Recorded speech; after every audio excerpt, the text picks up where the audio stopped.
반갑습니다. 송주준입니다. 일전에 제가 어떤 대선 후보가 그런 얘기를 하는 걸 듣고 굉장히 놀랐던 적이 있는데요. 그분이 그런 얘기를 하셨습니다. 요즘 같은 시대에 간첩이 어딨냐? 저는 정말 놀랐습니다.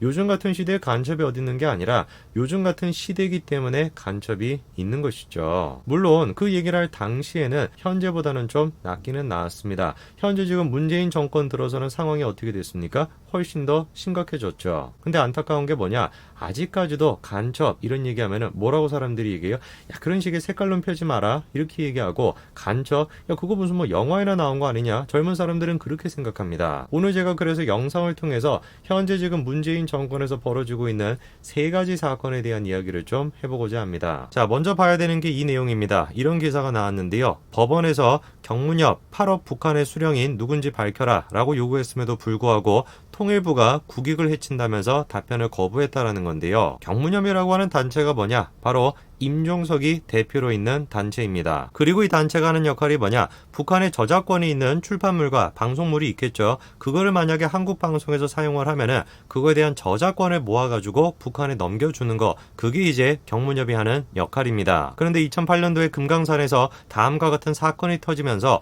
북한에 돈을 보내는 게 금지가 됐었죠. 그래서 2008년도에 금강산 사건이 터지고 난 뒤에 저작권료를 북한에 보낼 수가 없었습니다. 그래서 그 저작권료를 모아가지고 한국 법원에다가 공탁을 했는데요. 한마디로 한국 법원에 맡겨놨다라는 것이죠. 그런데 그런 식으로 저작권을 모아둔 거를 써야 되는 이제 타이밍이 왔습니다. 어디에다가 돈을 써야 되냐? 바로 6.25 때 북한의 인질로 잡혔던 국군 포로들에게 써야 됩니다. 북한을 탈출한 국군 포로들에게 김정은이 손해배상을 하라 라고 하는 내용을 법원이 이번에 판결을 내렸습니다. 근데 김정은이 당연히 돈을 줄 리가 없죠. 그래서 어떤 판결이 나온 겁니까? 북한의 저작권료 그거를 가지고 국군 포로한테 손배금을 줘라, 이렇게 판결을 내린 겁니다. 임종석이 대표로 있는 경문협이라고 하는 단체가 대한민국의 단체라고 한다면, 북한 단체가 아니라고 한다면 당연히 대한민국 법원의 저런 식의 판결에 따라서 국군 포로한테 손해배상금을 지불하겠죠. 그런데 경문협은 어떻게 반응했습니까? 줄 수가 없다라는 거예요. 이유가 뭐라는 겁니까? 그 저작권료가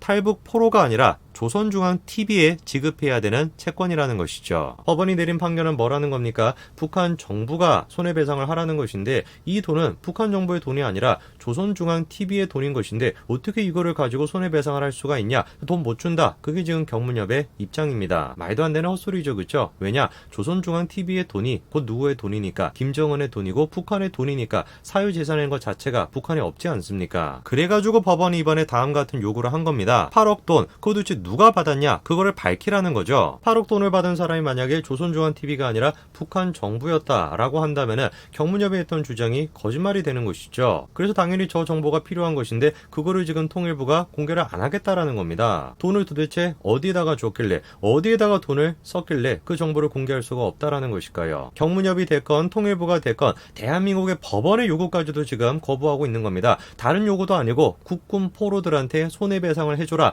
라고 하는 너무나 상식적인 이 판결조차도 경문협과 통일부가 지금 거부하고 있는 것이죠. 이번에 김여정은 대한민국 정부에게 뭐라고 또 얘기했습니까? 한미훈련을 취소하라면서 예의주시할 것이다 라고 얘기했죠. 왜 김여정이가 한미훈련을 취소하라 라고 얘기하는 것입니까? 무슨 권리를 가지고 저렇게 얘기하는 겁니까? 아무 권리가 없습니다. 대한민국이 북한의 속국이 아닌 이상 북한에서 일방적으로 저런 식으로 얘기하는 걸 들어줄 이유가 전혀 없겠죠. 그런데 놀라운 게 뭡니까? 현재 지금 대한민국의 여당은 북한의 속국이라고 생각하는 것 같아요. 김여정이 그렇게 압박하고 난 뒤에 여당 의원 58명이 한미훈련을 연기해야 된다, 그렇게 지금 서명을 하고 있습니다. 서른이 뭐라고 지금 얘기를 합니까? 남북의 1년 만에 통신선을 전격 복원하는 등 남북관계 진전을 위해 매우 중요한 시점이다. 그렇기 때문에 지금 한미훈련을 중단해야 된다, 이렇게 지금 얘기하고 있습니다. 저는 처음 서른의 얘기를 듣고 저 양반이 지금 무슨 얘기하나 싶었습니다. 통신선을 전격적으로 복원했다라고 하는데 혹시 저 인간이 지금 얘기하고 있는 통신선이 제가 생각하는 그 통신선인가 싶었거든요. 바로 이거죠. 남북공동연락사무소. 이거 처음 설치했을 때 청와대가 뭐라고 했습니까? 남북을 잇는 튼실한 다리가 놓인 느낌이다 라고 얘기했는데 튼실하기는커녕 완전히 폭파가 돼버렸죠. 누가 폭발을 시켰습니까? 북한이 일방적으로 폭발을 시켰어요. 그렇게 일방적으로 멋대로 지들이 파괴하고 난 뒤에 이번에 또 뭐라는 거예요? 지들이 일방적으로 저거를 다시 복원하겠다 이러고 지금 있습니다. 옳았구나 싶었는지 바로 이참에 뭐까지 하겠다라는 겁니까?